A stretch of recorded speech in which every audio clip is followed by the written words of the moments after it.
Om.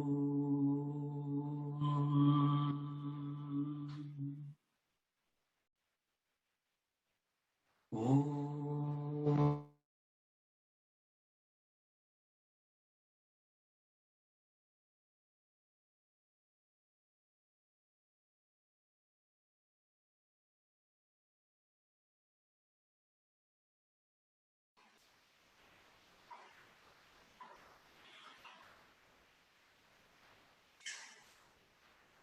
Vakratunda Mahakaya Suryakoti Samaprabha Nirvighram Kuru Me Deva Sarvakaryeshu Sarvada Saraswati Namastubhyam Varade Kamarupini Vidyarambam Karishyami Siddhir Bhavatu Me Sada Gurur Brahma Gurur Vishnu Guru Devo Maheshwaraha Guru Sakshat Param Brahma Tasmai Shri Gurave Namaha. Om Sahana Vavatu Sahana Bhunaktu Saha Viryam Karavavahe Tejasvinavadhi Tamastu Ma Vitvishavahai. Om Shanti Shanti Shanti. Namaste and welcome to this session of Vedanta in daily living. In the last session, we finished the Avasthatraya Prakriya, the methodology involving analysis of the three states of experience, namely waking state, dream state, and deep sleep. Today, we shall look at the next place where errors are commonly made with regard to the discovery of my true reality. And this is about 5 layers of personality that I typically take myself to be. And in Sanskritam, it's called the Panchakosha. And the analysis of this 5 layers of personality is carried out in great detail in one of the Upanishads, namely the Taittiriya Upanishad. And but we will not be going to an in-depth analysis. We will look at what are these koshas, these sheets or panchakoshas that we typically talk about.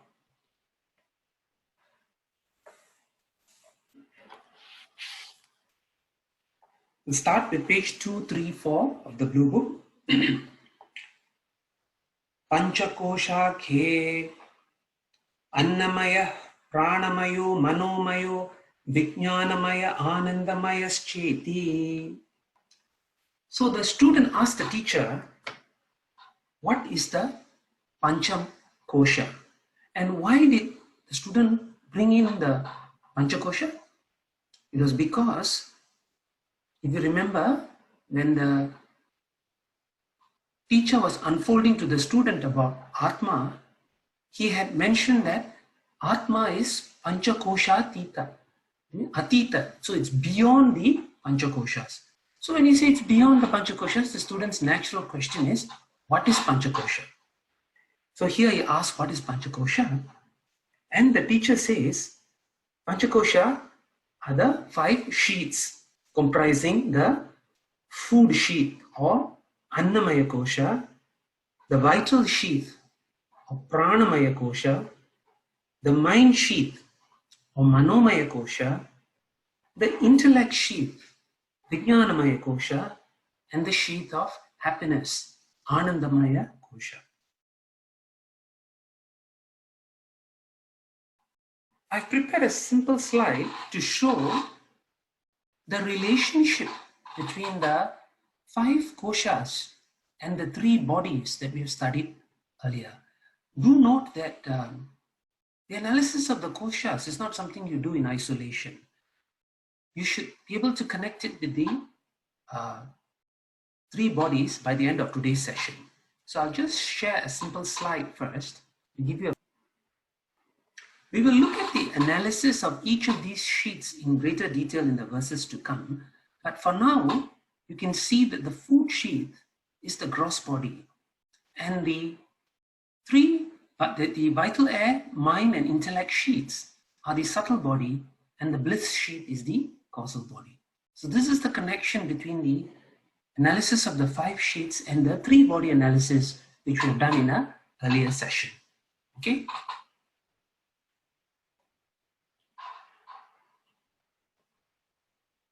So note, when we say sheet, this is not as if there is a physical sheet per se.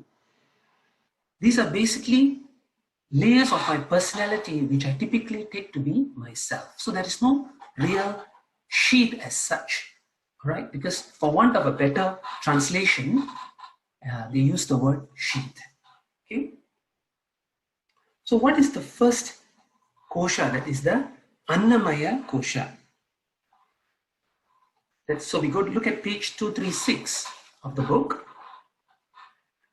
Anandamaya kaha anna rasinaiva bhutva anna rasinaiva bhutva anna rasinaiva vriddhim prapya anna rupa pritivyam yad viliyate tad annamaya kosha stula shariram. So he's saying that actually the Annamaya kosha is the stula sharira. In other words, it is the gross body. What is it, Chitra? Yeah, can you show the slide later, Ravi?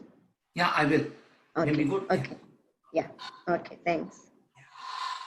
So the Annamaya kosha is the stula shariram, and the gross body or stula shariram comes into existence by the essence of food alone, which we all know. Our body gains its sustenance and comes into being as a result of the food that we eat. So they say that it comes into existence by the essence of food, and then it gains its growth through food, and eventually it resolves in earth, that is also in the form of food. What exactly does he mean here? Basically, in our Shastras, we know that the most subtle part of the food goes towards the formation of the sexual chromosomes, or rather the sex cells, what we call as for biology students, the male gametes and the female gametes, right? So this, when the sperm and the egg then fuses to form the fetus, and the fetus grows into the baby. So we can see that food is the most subtlest part of food is responsible for the formation of the fetus in the first place.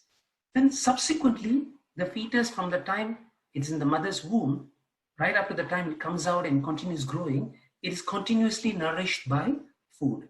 So it's formed by food. In other words, it comes into existence by food. It is sustained by food. And the author is saying that eventually it resolves in earth, because when the body dies, it goes back to the elements and it goes back to earth. And earth is where all food comes from. If we look at it, all food comes from the earth, from Prithvi. So the Annamaya kosha, or the food sheet, which is the gross body, is born out of food, sustained by food, and eventually goes back to the earth, which is the provider of food. Okay? That's why it's called Annamaya kosha. Where is the error made in the Annamaya kosha? We saw a bit of this in the analysis of the Stula Sharira. So the analysis that was done in the Stula Sharira is also applicable here. Typically, when I look at myself, I take myself to be the mortal human being that is here. The gender, be a male or female, young or old. All these attributes, which are actually attributes of the body, are taken to be my attributes. We looked at this where the features of the body are superimposed on me, and as a result of that, I start to take these to be myself. So this is the most fundamental error that I make. in trying to discover myself, which is one of identification with the physical body. Okay, so at its most basic level, this is the first error that is made, and the point to note is that this gross body is basically something that is made from the food that you eat. It is not you. It is not Atma. Okay, so that is the point that the author is trying to make here in this first verse. Then we go on to the second kosha, which is the Pranamaya kosha, and that is in page 239. Pranamaya kaha pranadhyah panchavayavu vagadindriya panchakam pranamaya kosha. So here he is saying that the 5 physiological functions beginning with respiration, which is the 5 pranas, this plus the 5 organs of action, which is the karmendriyas, together constitute the pranamaya kosha. Okay, so I'll bring back that slide again.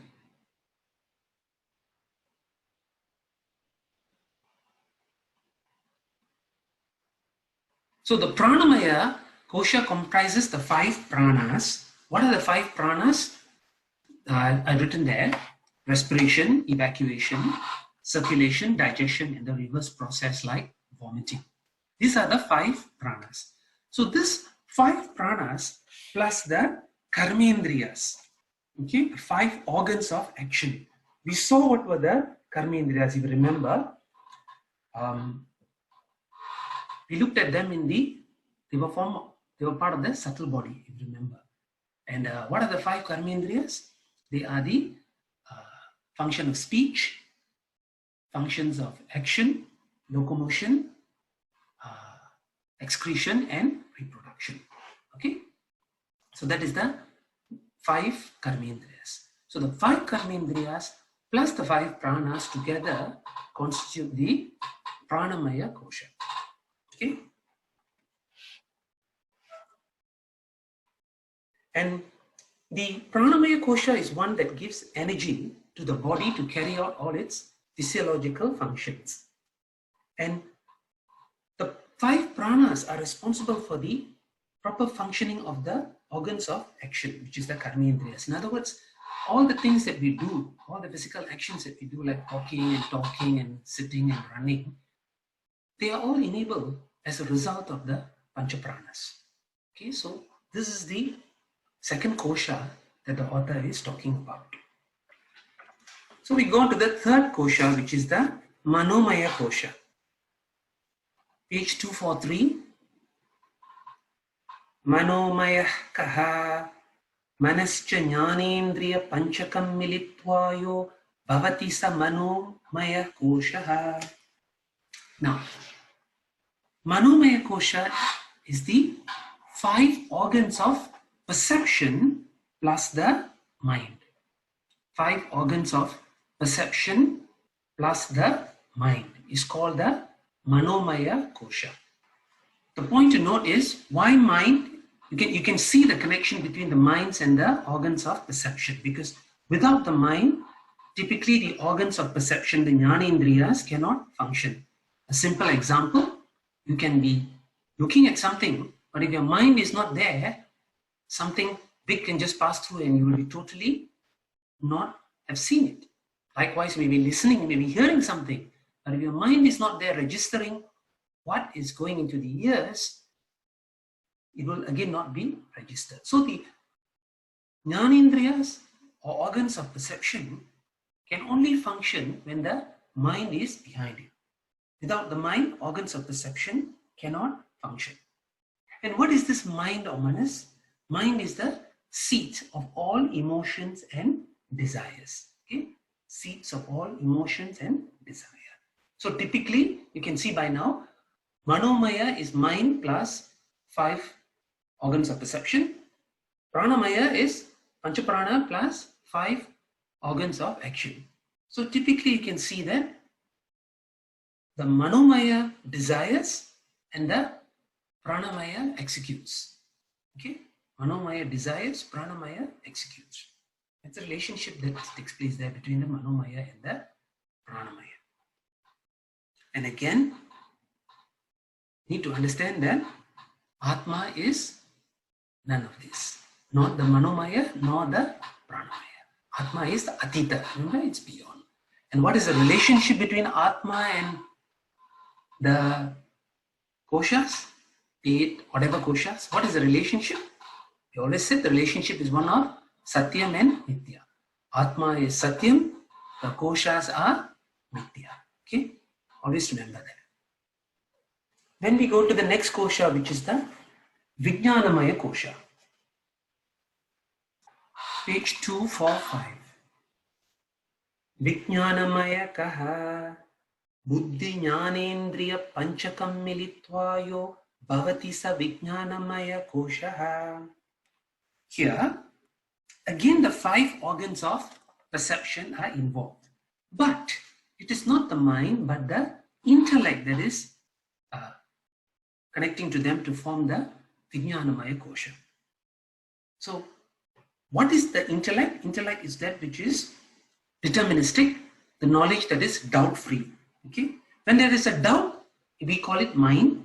When the doubt is resolved and there is certainty of thought, we call it Buddhi or intellect. There is no particular organ per se called the mind or the intellect, remember. It's depending on the thought that it is called a manas, mind, or Buddhi, intellect. So in Vijnanamaya kosha, it is the intellect together with the 5 organs of perception. Okay? This gives us the discriminative capacity. After taking inputs from the organs of perception, the Buddhi is able to discriminate those inputs and decide on things. And that becomes the Vijnanamaya kosha. Then we come to the final kosha, which is called the Anandamaya kosha. Page 247. Page 247. Anandamaya kaha evameva karana sharira buddha avidyasta malina sattvam priyadi vritti sahitam sat anandamaya kosha etat kosha panchakam. So, what the author is saying here is that he's linking Anandamaya kosha to Karana Shariram or causal body. If you remember, Karana Shariram is the state when everything resolves into the unmanifested state or pralaya. Okay? So remember, and I would like to go back a bit to explain this because I may not, some of you questioned the other time a bit about Karana Sharira. Maybe it may not have come across so clearly, but you need to remember that as long as the universe is in existence and it has not been withdrawn into the unmanifested state, all jivas are either existing as a gross, subtle causal body in a physical form, or if they are existing as a jiva, then they are existing as subtle causal body. There is never a time when they are existing only as causal body. The only time someone exists as causal body alone is the state when the entire universe is unmanifested. Okay? So this is the point that I wish to make in relation to the Karana Sharira. So, what has that got to do with the Anandamaya kosha? The author is saying that in deep sleep, we get a condition that is nearly similar to the pralayam. The world is as though resolved for us during deep sleep. So the Anandamaya kosha, the text says, is born out of the nature of Karana Sharira. And this Anandamaya kosha is characterized by ignorance, which he refers to here as malina sattva. So again, Anandamaya kosha is born out of the nature of Karana Sharira, and it is characterized by 2 things. First is ignorance, is the first thing, and the second thing is that it is characterized as relief from stress, tension, and worries. It means just pure bliss, anandam. Okay? So he uses the word malina sattvam and the priyadi vritti. Priyadi vritti means happiness, because in Sanskritam they have this characterization of happiness by 3 terms. They call priya, moda, and pramoda, which in English will loosely translate into happy, happier, happiest. Three states of happiness.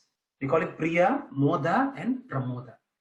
So he's saying here that in this deep sleep state, in the Anandamaya kosha, one can experience any of the three states. That means he can be happy, happier, or happiest, depending on the extent of his deep sleep. That's a point that the author is making. Okay? So, Anandamaya kosha is born out of the nature of Karana Sharira, characterized by ignorance and Ananda. That's why it's called Anandamaya. And the Ananda can be of the nature of priya, moda, and pramoda. Be happy, happier, or happiest. All three. Okay? And all these three types of happiness are experienced in deep sleep. Okay? So this is the Anandamaya kosha. A very detailed analysis of all these five kosha and even a more thorough analysis of priya, moda, and pramoda are found in Taittiriya Upanishad, where Adi Shankaracharya writes a very beautiful bhashyam on this analysis. Okay, so at this juncture, any questions? I'll put back the slide as well so that you can refer to it. Yeah, Sada. So, so this means, from what I understand, Ravi, no jeeva can exist purely in only Anandamaya kosha state. Okay, let me just sort out the things here. Wait. Can I stop the sharing so that I can look at your? I think it's enough of this slide. Okay. Yeah. Yeah, Sada, can you repeat the question? Sorry. No, does this mean, I mean, my understanding is therefore no jeeva can exist purely in only an Anandamaya kosha state. Okay. You see, these koshas are always there with us. Okay. They are manifested to different extent. Especially okay, let me rephrase that. The Anandamaya kosha, because it's the most subtlest, is always present there. The joy, the sukham and the sukham, the happiness that we experience in our transactions, in our waking state when we get something, the Shastras say they are all a semblance of that happiness, the bliss that is found in the Anandamaya kosha. So that is the point that they are making. Okay, so the Anandamaya kosha is always with you. It's just that at other times you don't manifest, you only manifest a bits of it, but in deep sleep you enjoy it fully. Thank you. Yeah, Saundarya? Ravi, I remember asking this question in the previous Tattva Bodha class also, but I don't think I got a satisfying answer. So this this Anandamaya kosha, we talk about bliss, we talk about happiness, and right now you mentioned 3 degrees, right? Priya, moda, pramoda. How is this different from the happiness that lies in the Manomaya kosha? Or is it the same? The happiness that you get in the mind. Remember, koshas are not physical koshas. Remember, so Manomaya kosha means you are saying the combination of the mind and the organs of perception, right? Okay. So when my sense organs interact, say a pleasurable experience, say a nice food that my tongue enjoys, my mind gets a certain piece of happiness, right? As a result of that sense enjoyment of that sensory object. Okay. Now, what the Shastra is saying is that happiness that you get there is a sample of the happiness that one gets in Anandamaya kosha. Anandamaya kosha is where you get the full experience of happiness, and that particularly in deep sleep, which is priya, moda, and pramoda. What they're trying to say is actually the full extent of happiness is always there. We only get a semblance of it in our day-to-day transactions. That's the point that they're trying to make. Perfect. So, and in that also there is 3 degrees. Yeah, basically okay, I didn't want to talk too much about the 3, but if you want, okay, the how they characterize priya, moda, and pramoda in Shastras is like this. They give an analogy. They say, I don't want to use the Sanskrit word, but let me use the simple example. Let me see. Okay, let's say there is a very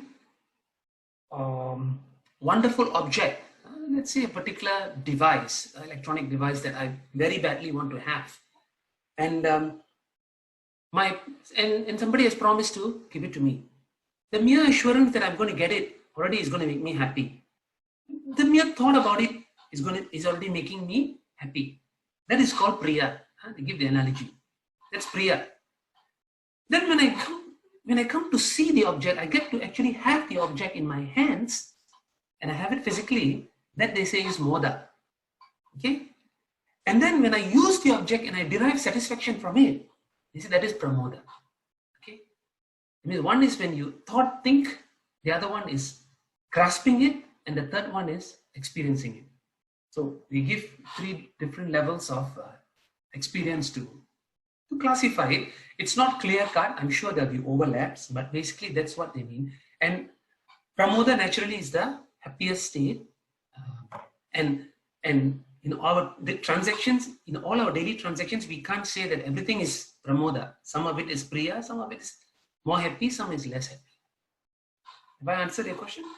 Yeah, one last question. So in the deep sleep state, we experience these 3 states of happiness, is it? You can experience one of the 3 depending on the state of your deep sleep. Sometimes some deep sleep is more intense and you feel more rested. You know, that's again what they were saying in the commentary on Tattva Bodha, that while deep sleep itself is already peaceful, you can have different intensities of deep sleep, of happy, happier, and happiest. Very fulfilling type of deep sleep where you enjoy lots and lots of happiness. Okay, got it. Thanks. Chitra? Yeah. Ravi, you use the terms mind, intellect, buddhi, manas. How are they similar or different? Buddhi, okay, maybe I played around too much with the Sanskritam and the English. Manas or manaha is mind. Buddhi is intellect. Intellect. Okay? I say again, manaha in the context of Tattva Bodha, when we use the word manaha, mana is, or manas is mind. Mind is what? The seat of emotions and desire. Number 1. Number 2, buddhi. Buddhi is the intellect. Intellect is what? Is the discriminative capacity, certainty in knowledge, deterministic knowledge. That is buddhi. Manas and buddhi. Okay? Yeah. You can remember in subtle, when we analyze subtle body, if you recall, subtle body comprised 17 elements, 17 parts, if I may use that word. You remember? 17 of them. The 17 comprise 5, 5, 5 plus 2. Remember? 5, 5, 5, 15 plus 2, 17, right? 5, the first 5 were the Pancha Jnanendriyas. Then the next 5 were the Pancha Karmendriyas. The first 5 is the 5 organs of perception. Then the 5 organs of action. And the third 5 was the 5 pranas, the Pancha Pranas, remember? 5, 5, 5, that makes it 15. And the last 2 to make up the 17 is the manas and buddhi. Remember? Okay. We discussed this in the session on subtle body. Sorry, Karthik. Yeah, Karthik. Sorry, just a clarification. Where does the Ahankara fall under again? Ahankara, I haven't introduced Ahankara okay, yet, right? So no, my wife thought it was. Okay, yeah, so I just want to know, where does the Ahankara fall in? The ego, the part of I. Ahankara is the I thought, the one that does the identification. We will come to it later, okay? At this point, actually Ahankara is basically a wrong sense of identification. When you identify, you see, we said, right, the Atma is not the gross, Atma is not the subtle, or let's come back to Panchakosha. Atma is not the Anandamaya kosha, Atma is not the Pranamaya kosha. We say it's not. But when I make the mistake of taking it to be me, that is the Ahankara. When the mistake is made, that's when Ahankara is born. This identification is the Ahankara. Okay? That means where the real I, in making this error, identifies itself with the body and sees itself as a limited entity. That is Ahankara. Just to understand, is it that Anandamaya kosha, while you said it is fleetingly experienced during non-deep sleep state, that means probably during both dream state as well as during the conscious, waking state. Is it that while in deep sleep, you're always experiencing Anandamaya kosha, or it is a possibility? Because I am what I'm arriving at is that sometimes you are in deep sleep, or I am in deep sleep out of sheer fatigue. I'm so fatigued, and I've had that experiences where you just go to sleep and next moment you suddenly morning, which means you've been totally exhausted. In which case, is that an Anandamaya kosha state, or it's totally different? No, you're taking the Anandamaya kosha to be a physical thing. Remember, it's not. It's a place where mistakes are made. So Anandamaya kosha is characterized by ignorance and bliss. So going back to your point, if you're exhausted and you fall asleep, you're basically in a state of deep sleep, experiencing bliss. That's why deep sleep is very blissful. That's why all of us look forward to going to sleep. It's a very natural state because we go back to our unmanifested state. So it's wrong to say that I'm going to my Anandamaya kosha. No, it's I'm going to deep sleep and I'm enjoying bliss. That's what it is. Now, does that mean I have to then make myself fatigued every time? In which case I can enjoy completely deep sleep. I do some severe exercises, or I make myself so tired that I will fall into deep sleep every day. Is that then satisfying my desire to enjoy bliss? You see, getting into a condition of deep sleep can be caused by many things. Exercise being one of it. That's why we all have nice pillow. Why do we have pillow and blanket and nice mattresses? Because we want to get into a condition called sleep. Once I get into sleep, actually it doesn't matter whether the pillow is there or not. Some fellas I know can even sleep standing. You see? So the point is that all of these are preparations to get into the condition called sleep. So and for different people it varies, and in different circumstances it varies. But once you've gone into the state of deep sleep, actually it doesn't matter what brought you there. Whether was it intense exercise or was it a nice pillow, a nice bolster that brought you there, it's one and the same because the condition is still the same. That is one of bliss and ignorance. Okay. No, thank you very much. Thanks. Yeah. Ravi. Yeah. Ravi. Yeah. Dr. Pranas.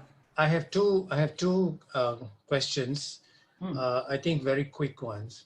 Sure. I understood the state of deep sleep to be a state of nothingness. But now you're bringing in Anandamaya into deep sleep. So I'm a little bit puzzled by that.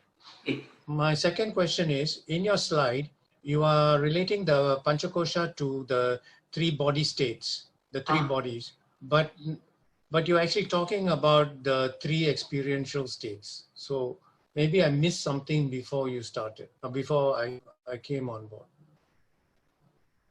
Okay, you see, the way to look at that slide is actually the slide is basically, you see, that's why I mentioned earlier, the koshas are not a physical koshas per se. Yes, yes. What is physical there or subtle is the gross, subtle and causal bodies. Yeah. And the Pranamaya, Manomaya and Vijnanamaya koshas are basically different permutations of the subtle body, if you see it properly, because the subtle body comprises 17 elements.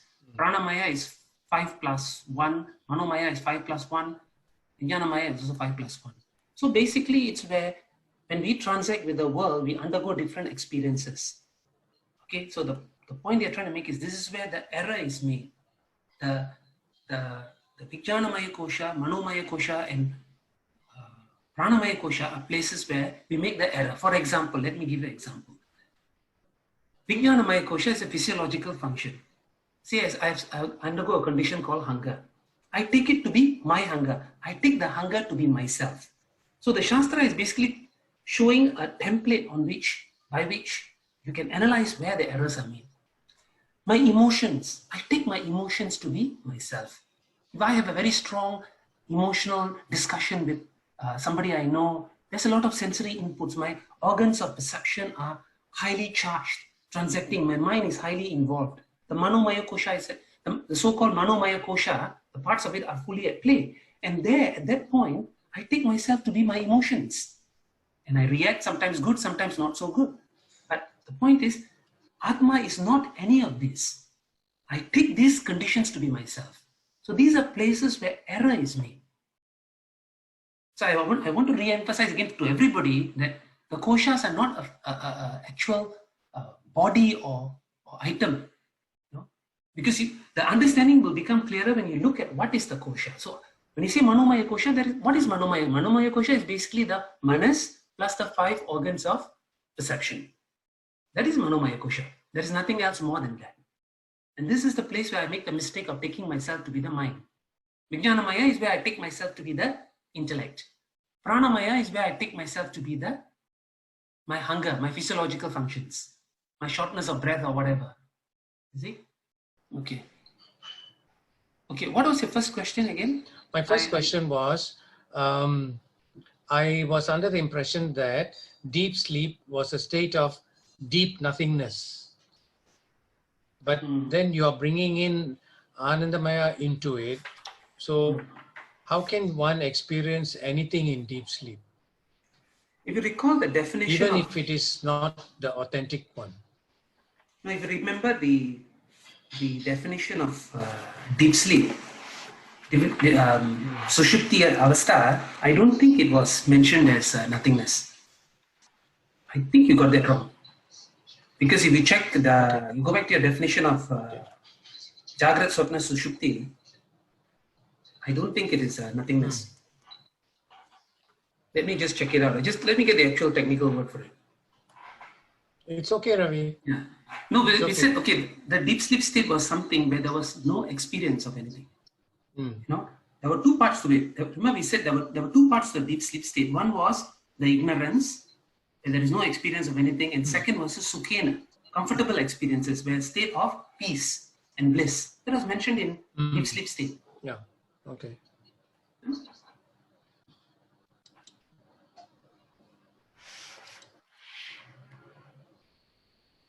Okay. Any other questions?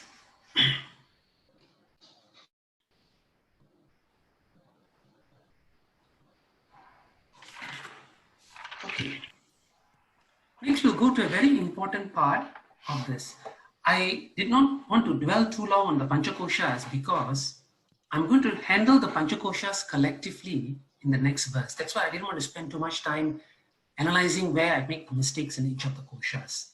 Okay, so because I'm going to address the mistakes collectively in the next verse, which is a very lengthy verse. Okay.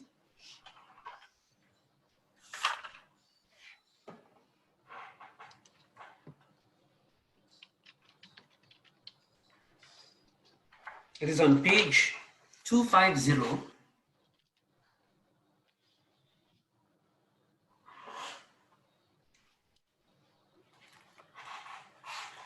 Madiyam Shariram Madiya Prana. Sorry, Madiyam Shariram Madiya Pranaha Madiyam Manascha Madiya Buddhir Madiyam Ajnanamiti Svenaiva Nyayate Tatyada Madiyatvena Nyatam Kataka Kundala Grihadikam Swasmat Bhinnam Tata Panchakoshadikam Madiyatvena Nyatam Atmana Bhavati. Okay. Before I go into the verse itself, I want to put two arguments to understand the nature of Atma. This is called the Aham Idam. The first is called the Aham Idam, or I this separation. And the second is called the Aham Mama, or the I mine separation. What am I trying to say here? The first point is that the I this separation means when I refer to an object as this, it clearly implies that it is not I. In other words, the I and the this cannot be the same object. What I'm trying to say is that the aham idam means that the I and the this are two separate objects. What do I mean by this? That means when I refer to an object as separate from me, I'm referring to it as a this. So when I say that this is a table, it's implied that I'm not the table. In other words, the table is separate from me. Similarly, if I were to say that for the aham mama, when I say something is mine, there again, when I say, for example, this t-shirt is mine, again it's implied that I'm not the t-shirt. So, a thing that is in the category of this cannot be I. And if something is established as mine, it comes under the category of this. Okay? It comes under the category of this, and hence it also cannot be I. And what I am saying here is that the Panchakosha and the three bodies are established as mine, and hence they are under the category of this, and hence they are not I. It's a bit of a logic there. I'll give you some time to look at the slide and digest it. If you don't understand, doesn't matter, I'll go through it again. I see a lot of frowning taking place. So, what is the author trying to say here is that just as we say that bracelet, earring, house, things that belong to me are different from me, right? Likewise, the Panchakoshas are also different from myself because they are referred to as mine. Because a deep analysis will clearly show that the body is I refer to it as my body, my hunger, right? My mind, my intellect, my ignorance. So each of these are linked to a I from whom it is separate.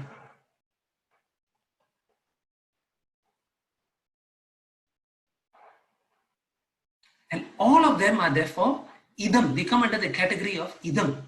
And they are objects of the sakshi or the witness. So I, the Atma, the witness, is different from them. It is not the same as them. That is the point that the author is trying to make here. Atma is not any of this.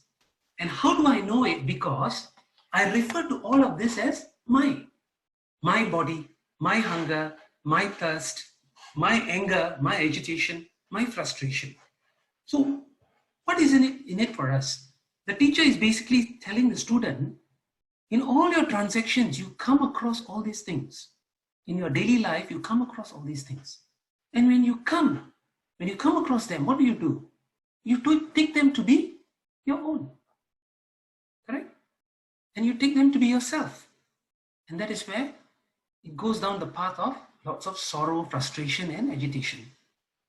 Even in the case of knowledge, I take it to be my knowledge, Say I'm a doctor, I'm a lawyer. I identify myself with that knowledge. It leads to a build-up of a negative ego.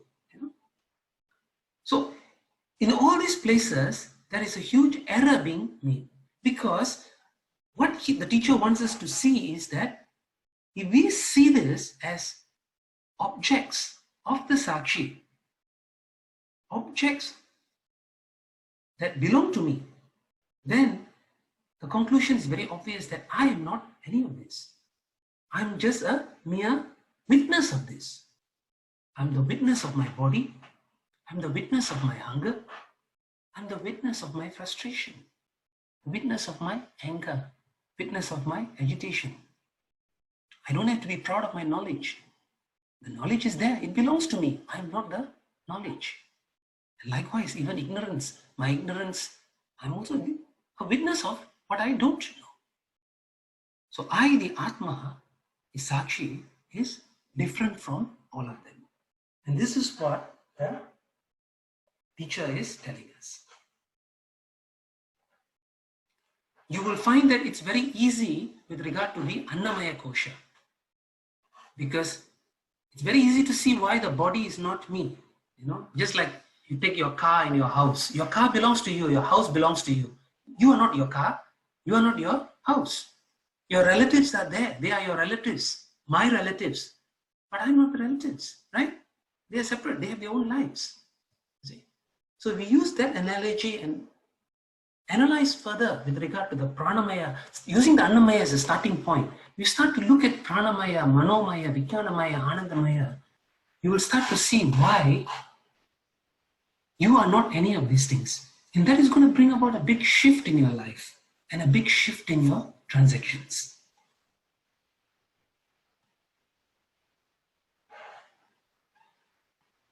Any questions at this point? Yes, Sadhana. Ravi, when it comes to my perceptions and my feelings, how are they in this equation? I mean, my perceptions are entirely intrinsic and rather intimate to me. Good. And it is extremely close. We are kind of attached. We are attached in a in a bond that is an inseparable bond, right? Who is attached in inseparable bond? The I and my perceptions. Is it? What is behind your perception? Let's look at it carefully. Actually, I gave an indication. Probably my experiences, a combination of my experiences and my knowledge put together lead to my perceptions. Correct. But you left out a very important organ that takes place, that is there in your perceptions. What is that? Well, my discriminatory power, which is Buddhi. Or supposing when you see something nice, okay, discriminatory power is one, correct? One more? Manas, which Manas, is my yes. Exactly. So where are you now? Tell me then. So you are the Manomaya and the Vijnanamaya, right? Correct. Thank you. Make sense? Okay. So you see yourself as not being this. Atma is not this. Atma is Satyam. These are mitya. I am not this. And if we can have this awareness with us at all times, in a lot of transactions, it's going to be a lot more easier for us in our transactions and in our reactions, in our responses. Huh? Yeah. Thank you. Okay. Difficult concept, but yeah, has to be repeatedly sort of reinforced. Why is it difficult? Does it make logical sense in the first place? It does. I mean, an initial reading, it is so difficult to sort of separate myself from my perceptions, because I am surrounded by my perceptions, okay, or my feelings, right? I'm completely enveloped by it, and then to try to think of separating the I from my perceptions is so difficult. I mean, that's the only word I can find. Yeah, it's a. So that is why intellectually, yes. I mean, as you explain the koshas, then one is able to sort of put it in that place and from that angle. But then from the other side, I would say that I am but a bundle of perceptions, right? I mean, I'm a total bundle of perceptions or feelings, and therefore it is so intimate to the I. But being a practical class, being a practical Vedanta and daily living class, let me suggest something. Don't bother yourself too much with the I at this point. We'll come when you have done a deeper analysis of I later on the next verse and verse after that. We can handle it in a different way. For now, you just need to see the 5 koshas and the 3 bodies, in particular the 5 koshas. See them just as an observer. That is why I didn't use the word I or Atma. I said Sakshi. Look at it purely as an observer, a witness. What is a witness? A witness is a person who is not involved, right? He's the one who stands behind or stands by the side like a moth in the wall and is just looking. So be an observer of these things. That is all that is asking. And that will help to create the discriminative capacity, capability in you to be able to see yourself as not any of these things. And that is a very important first step towards this journey of discovering who am I really. Did somebody raise hand? Yeah, is it Sandhya? Yeah. Sandhya? Yeah. Ravi, just continuing from the previous question, it really helps if we don't identify ourselves with the my mind. And like what you said, we can practice it as a witness, standing away from my body, my thoughts and everything. But there are situations where we are responsible for it. When we have to do our karma, we are responsible for our body, we are responsible for our knowledge, we are responsible for the lack of it. While not identifying with it, how do we also make sure we are carrying out our karmas and we are being responsible for the 5 koshas? Okay, Sandhya, back to your question. The awareness is not with regard to not transacting. Don't stretch the example of a witness. I know a witness doesn't get involved in the proceedings, but here I'm not asking you to be a witness in the absolute sense. What I'm saying is to see, you can do what is necessary, but not to see yourself as that thing, as that emotion. You know, emotions will happen. Knowledge takes place in our mind. We respond, react accordingly. But I don't have to take it that I am that emotion. That is where most of our problems come about. So that is the awareness that they are calling the Sakshi Bhava that they are asking. To look at things. Even if you, in the spur of the moment, heat of the moment, you have identified with it, when you come back and you do your own in-depth analysis, look at where you've made the mistakes and learn from it.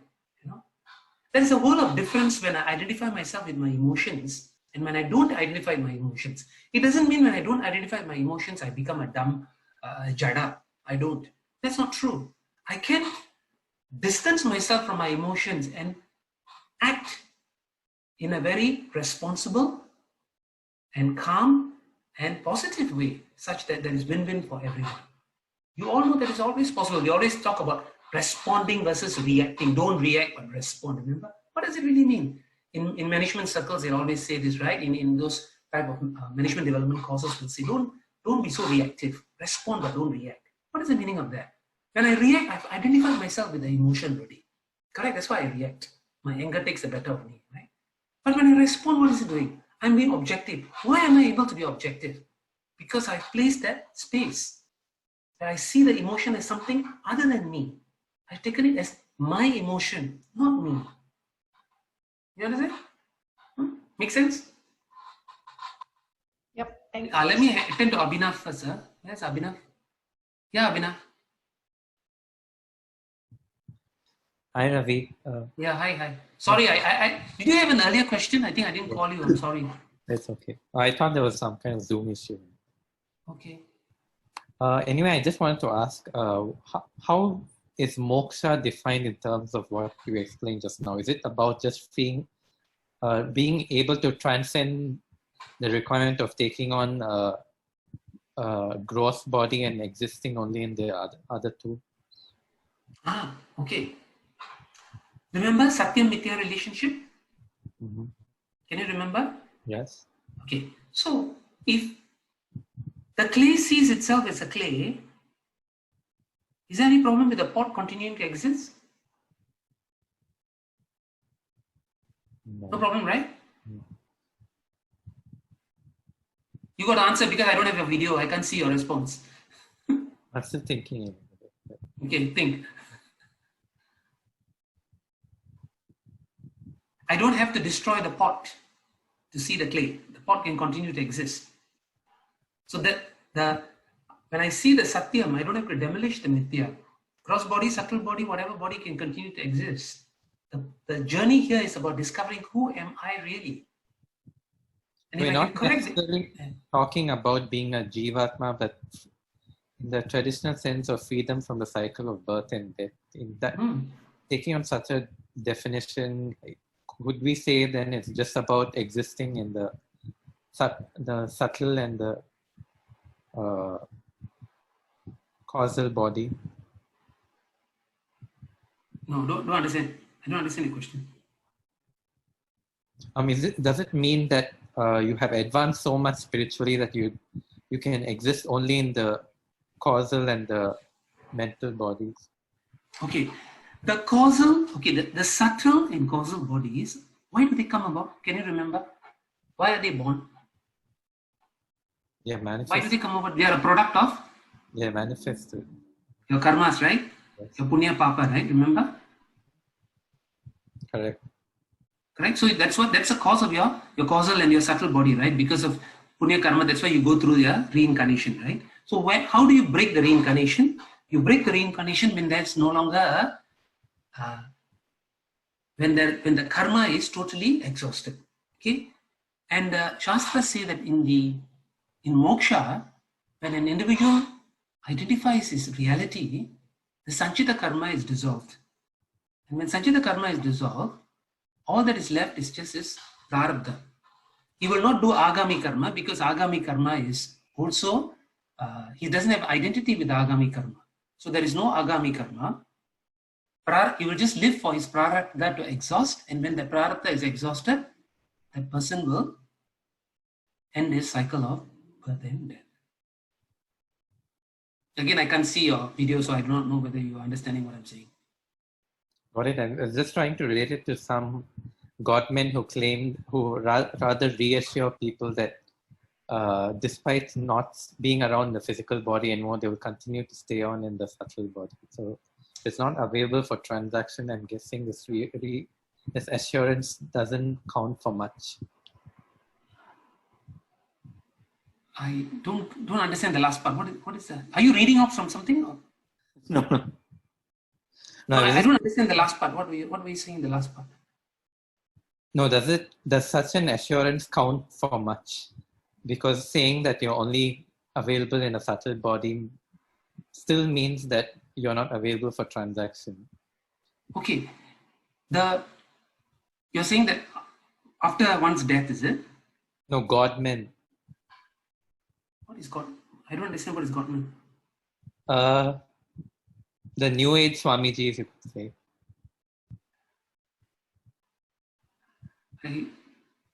Can someone help out? I don't understand it. Maybe I'll type out a more elaborate. Sorry? Maybe I'll type out a more elaborate question. Type out? Yeah. Okay. And so on. Okay. Maybe I'll give it a shot. I think he's trying to say that there are some Swamijis who claim that you will attain moksha, and that will be the state where you won't have a gross body, you will have only subtle and the causal body. Is that correct, Abhinav?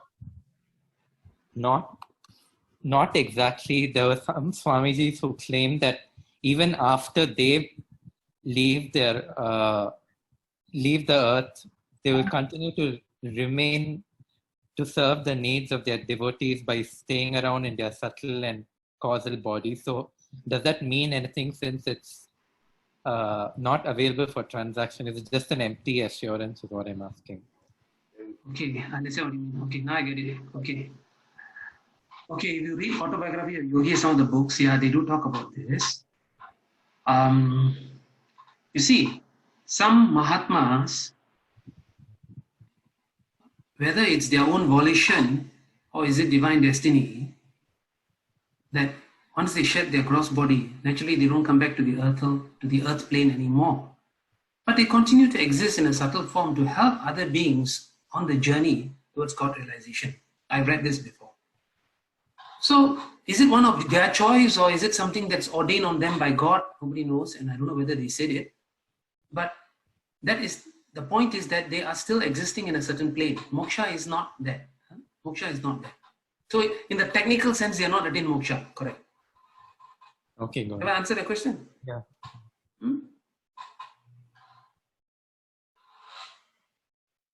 Shanta? Namaste, Namaste Ravi. Can you hear me? Yeah. Okay, so actually, I can understand the 4 koshas that we talked about, but maybe can you clarify? No, the 5th kosha. one, yeah. The 4 I can more or less understand, but Anandamaya kosha is actually bliss. And we are saying that that's also something that... Only bliss and ignorance. Wait, bliss and ignorance. Yeah, so then how would I be able to say that that's objectified as well, you know? So maybe you can clarify a bit more on how we say that that's also not the I, you know? Can clarify? Ignorance. Yeah. Ignorance. Because it is characterized by bliss and ignorance. So the point they're trying to make is that even the bliss and the ignorance that is experienced is not Atma. Atma is even more than the pramoda. Because that's why they said priya, moda and pramoda. Atma is even, Brahmananda is even higher than the pramoda. That's the point they're making. So they are saying don't be quickly satisfied with the pramoda that you get in deep sleep. Brahmananda is even better than that. That's all. So even this Anandamaya kosha is not me, it's not the I. No. And it's ignorance come bliss. Okay, thank you. Have I addressed everyone? Any other? Can't see any raised hands. Huh? You might be asking why is it that Vedanta has got such a funny approach about coming from the angle of saying what all is not Atma, Atma is other than this. Why? You know? By now you should have got it, because Atma cannot be thought like describing a place, you know. If I say I went to Mount Kailash for hiking, you know, I can describe to you Mount Kailash, even though you're assuming you can't see it on a photograph. You know? I can describe to you, you know, it's a mountain, there's this Lake Manasarova. I can describe places, I can describe things, you know, some objects, I think things can be described. But Atma cannot be described like that in positive terms. Because Atma is the truth of oneself and it's extremely subtle. So Vedanta approaches the unfolding of Atma by negating all that it's popularly taken to be. So Vedanta takes approach by unfolding Atma by negating all that it is popularly taken to be. That means the places where I make this mistake of identifying myself as Atma, those places is where Vedanta attacks. Okay? And the logic is very simple. After I've negated it, what is left behind is Atma. Why? Because those things which I negated are in a Satyam mitya relationship with Atma. That's a key feature. This approach will not work. This approach will not work if, say for example, you want to describe to you an elephant. You know, I can't use this negating approach to describe it, because I can't go and say an elephant is something that doesn't fly. An elephant is something that doesn't climb coconut trees. You know, I can use such negative terms, but if I were to use that, I won't convey a message to you, because you don't make the mistake of mistaking an elephant for something that flies. You see, I can only unfold something using the mistake as a starting point when, and again only when, the mistake's there's some relationship between the mistake and the actual object I'm trying to unfold. And here, what I'm trying to unfold as Atma, as a Satya Mitya relationship with the mistake. And therefore, the process is very simple, where if I can negate the Mitya, the Satyam is apparent. Again, going back to my pot clay example, if I can negate does not mean destroy, it means I see the pot, I see the clay, then I don't see the pot anymore. A better example would be a rope and a snake. If I have made the mistake of taking a rope to be a snake, then with the right knowledge, once I have negated the idea that it is a snake, what remains there is the rope. Okay? So this is the approach that Vedanta takes in unfolding what is Atma. Okay, and again to recap, the reason is because Atma is highly subtle, and secondly, the mystics, the starting points, have got a Satyam mitya relationship with Atma. So if I negate the mitya, resolve the mitya, the Satyam will shine forth on its own. There is no need to separately go and articulate to you what exactly is Atma. Okay, the simple example, you may have heard of the shloka Nirvana Shatkam. Again they will say, Mano, Buddhya, Ahankara, Chittanina, I am not the Manas, I am not Chittam, Nacha Shrotra, Jihve, Nacha Grana Netre, Nacha Vyoma, Bhuj, I'm not the 5 elements, Chidananda Rupa, Shivoham, Shivoham, It negates and then it says who I am. So here, what we have done so far is that we have negated, we have said that it's not the 3 body, it is not the 3 states of experience, it is not the Panchakosha, it is not. So, if it is not, then what it is? So, by right, if the student does the proper analysis, at this point, Atma should become apparent. But the teacher actually goes one step further to identify certain distinctive traits of Atma. And that comes in the next verse, where the student asks then, what exactly then is Atma? If you say Atma is not the 5 koshas, if Atma is not the 3 bodies, if Atma is not the 3 state of experience, then what is Atma? And the teacher will say Atma is Satchidananda, and then the student will ask what is Sat, what is Chit, and what is Ananda, and that will be explained in the verses to come. I want to share one more screen, which is actually a sadhana for all of you. The last part is the important, the second sentence is important. How do you feel when you're able to do it? Look at yourself, do your own audit. See how do you feel when you're able to separate the sakshi, the witness, from the experiences. It's actually not very difficult. Basically, everything that you experience, your waking state is full of experiences. Everything you do is an experience. Are you able to see yourself as separate from the experience? This is a very, very important first step in the study of Vedanta. Because this is the first step where you start to segregate what is Atma, or at least get an idea of how Atma is not any of this. You need to start on this. Otherwise, you will not see the reality of what you are studying. Raghav got a question, is it? Namaste, Raghav? Namaste, Ravi. Yeah, namaste. Ravi, just curious, like when we are talking about Atma and Buddha's Shunya, I know I'm deviating, but Buddha's Shunya essentially means no thing, right? Are they both pointing to the same? Are they both trying to give the same insights? Buddha's Shunya and Atma, are they the same? That's a question. This question has got countless debates, countless vadas, centuries of discussions. Vedantins will say Buddha did not get it right. The Buddhists will say the Vedantins didn't get it right. And lots of discussions and arguments have been going on. Modern day spiritual teachers will say they are one and the same. Okay? Because can I share my opinion? Sure. Because when we read Vedanta, no matter we use the language of negation, not this, not that. At the end of the day, we kind of feel that it is something. Buddhism, on the other hand, when we pursue it, it is very easy for us to just put it off and say it as it's nothing. Can they be used as parallels, kind of? Yeah.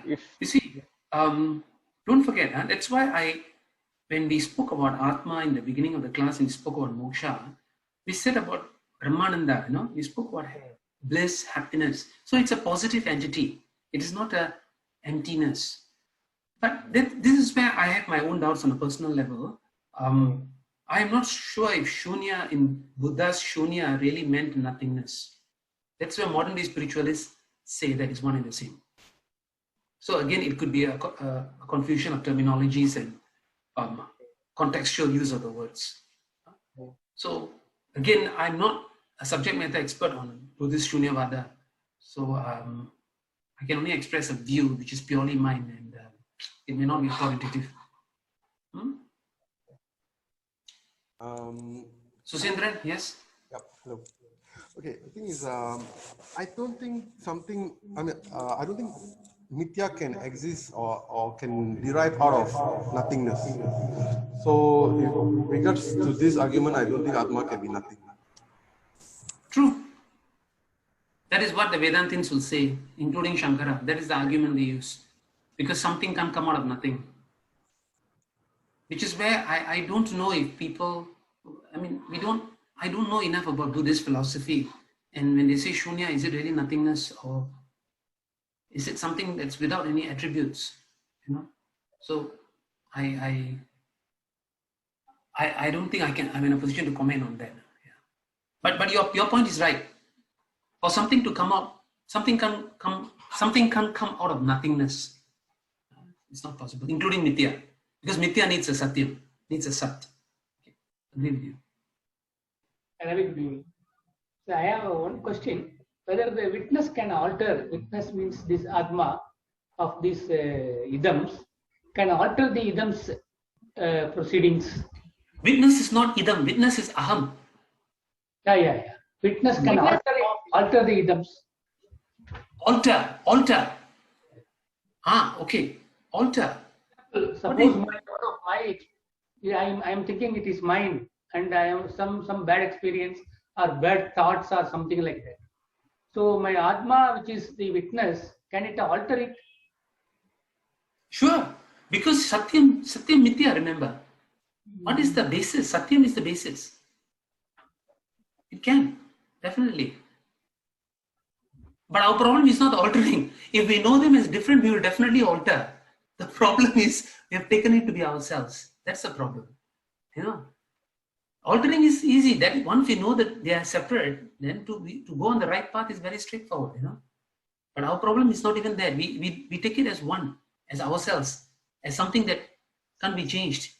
You know, that's a problem. Or worse still, I take it to be myself. I take it to be a facet of myself. I identify myself with it so strongly.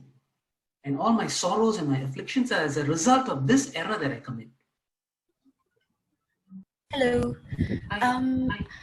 I have a question. I've heard of this exercise called Nethi-Nethi, which is like the exercise of negation. I'm just wondering whether is this like something like a type of meditation, or is it like a analysis? Because I hear it quite a lot, but I'm not really sure what it is. I didn't want to use the word in this class, but that is exactly what this is. Nethi-Nethi. Nethi-Nethi means na iti, na iti. It means not this, not this. Na iti. Iti means this, not this, not this. It means today I take myself to be the body, I take myself to be the pranas, I take myself to be my thoughts, I take myself to be the emotions. So Nethi-Nethi means not this, not the emotions. I'm not the emotion. Not this, I'm not the thoughts.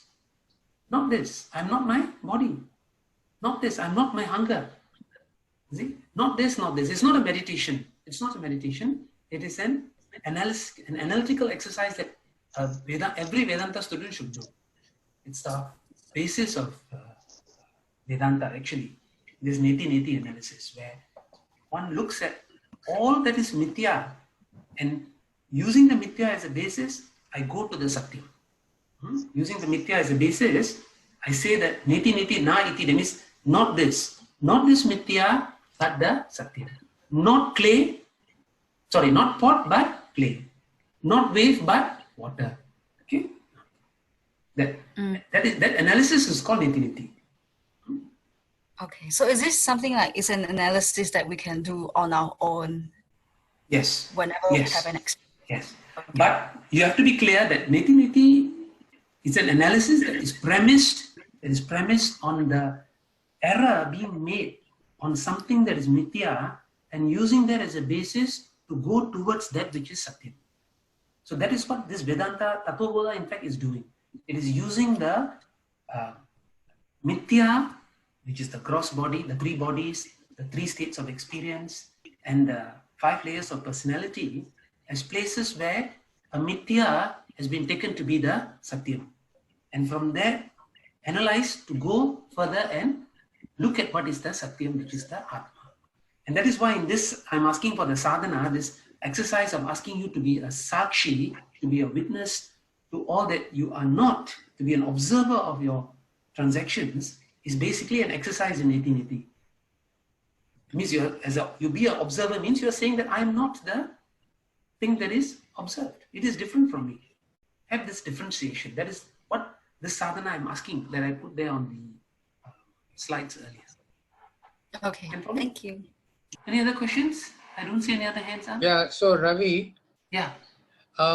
Does this mean that we are at the tail end of the analysis now? And that now we can become, take the role of a witness?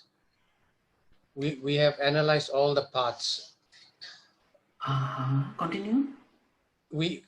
Because you gave us a sadhana now, so I'm asking you, does it mean that we have done as much analysis as we are going to, or as you got one more piece of the puzzle?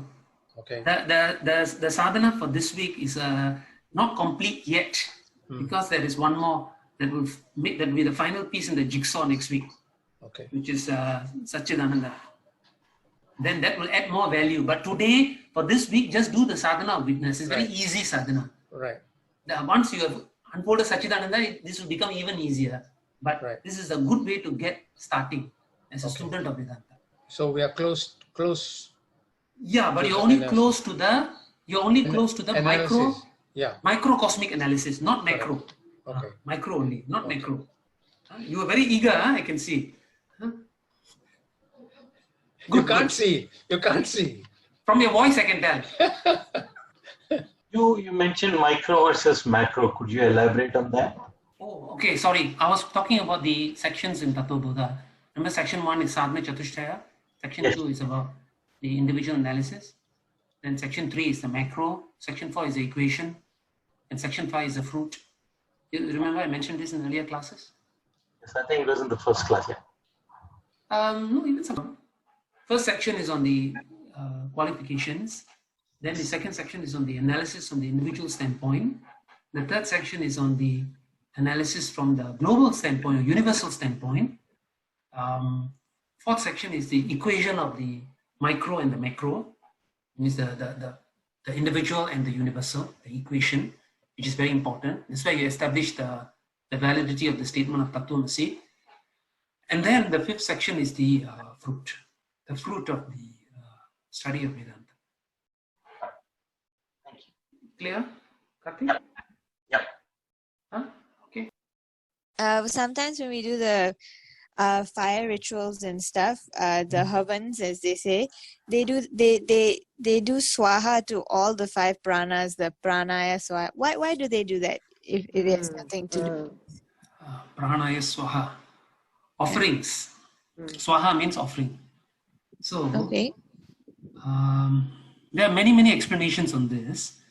The most common ones is basically in fire. Is it in fire rituals? It's normally an offering where the individual is offering his own, not as in offering to, as in surrender or giving it up, but he's sanctifying it by offering it to God, Okay, so it doesn't have anything to do with, like in the previous section we went through that different body parts are linked to different devtas, and I saw the prana was linked to the sun. Nothing to do with that. In many fire rituals, they do the pranaya swaha, not just for sun god alone.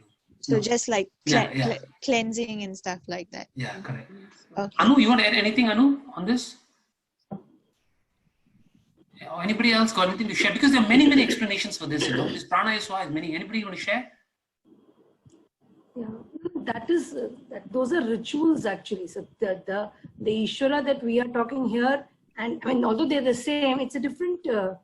That's a ritualistic part of the shastra. This is the understanding part of the shastra. Yes. Okay, Chitra, you want to say something on this? No. I think Lata may be a good person. Is Lata around? We also do this as a ritual when eating. Before you eat, so you do that pranaya swaha, dhyana swaha. do all of that. Yeah, Apana is svaha, Vyana is Offering. Yeah. It's all there. Yeah. They call it So that- Parishajanam for whatever it is. Correct. So there are many explanations for that. No, actually, I've come across.